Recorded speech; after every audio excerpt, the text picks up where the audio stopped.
The two angels arrived at Sodom in the evening, and Lot was sitting in the gateway of the city.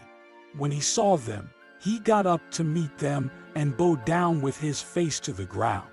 "My lords," he said, "please turn aside to your servant's house. You can wash your feet and spend the night and then go on your way early in the morning." "No," they answered, "we will spend the night in the square."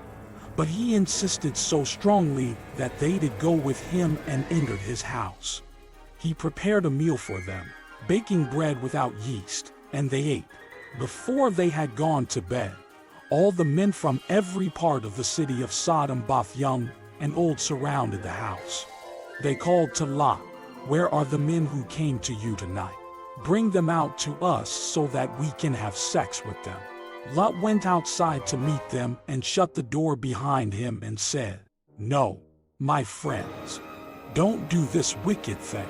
Look, I have two daughters who have never slept with a man. Let me bring them out to you, and you can do what you like with them. But don't do anything to these men, for they have come under the protection of my roof." "Get out of our way," they replied. "This fellow came here as a foreigner, and now he wants to play the judge. We'll treat you worse than them." They kept bringing pressure on Lot and moved forward to break down the door. But the men inside reached out and pulled Lot back into the house and shut the door.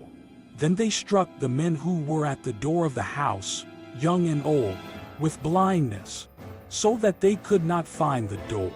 The two men said to Lot, "Do you have anyone else here, sons-in-law, sons or daughters, or anyone else in the city who belongs to you? Get them out of here, because we are going to destroy this place. The outcry to the Lord against its people is so great that he has sent us to destroy." So Lot went out and spoke to his son-in-law, who were pledged to marry his daughters. He said, "Hurry and get out of this place, because the Lord is about to destroy the city." But his son-in-law thought he was joking.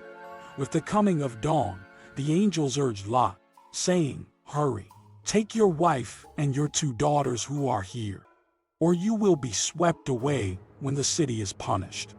When he hesitated, the men grasped his hand and the hands of his wife and of his two daughters and led them safely out of the city, for the Lord was merciful to them.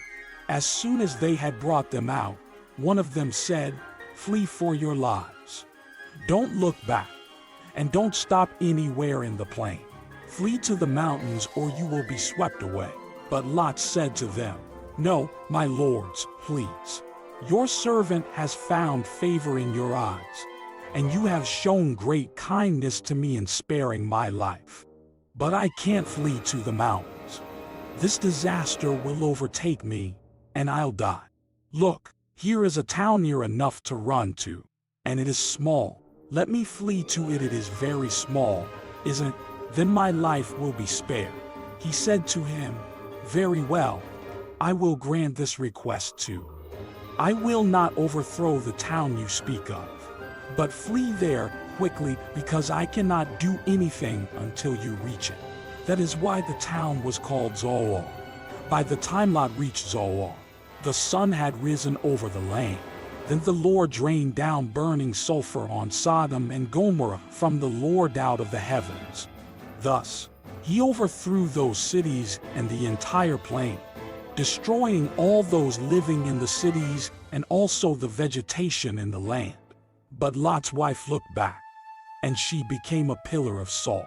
Early the next morning, Abraham got up and returned to the place where he had stood before the Lord. He looked down toward Sodom and Gomorrah, toward all the land of the plain, and he saw dense smoke rising from the land, like smoke from a furnace.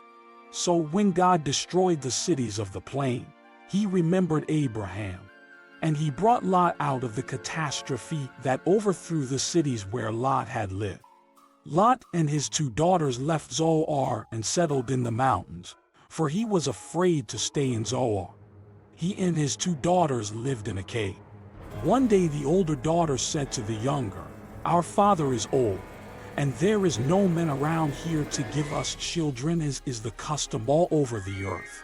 Let's get our father to drink wine, and then sleep with him, and preserve our family line through our father."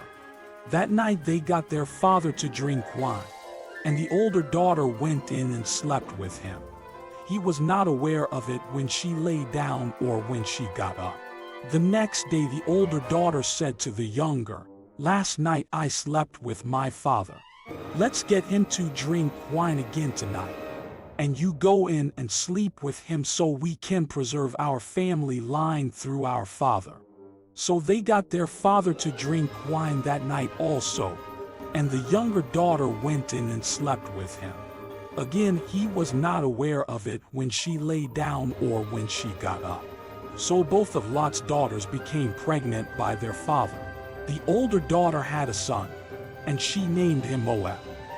He is the father of the Moabites of today. The younger daughter also had a son, and she named him Ben-Ammi. He is the father of the Ammonites of today.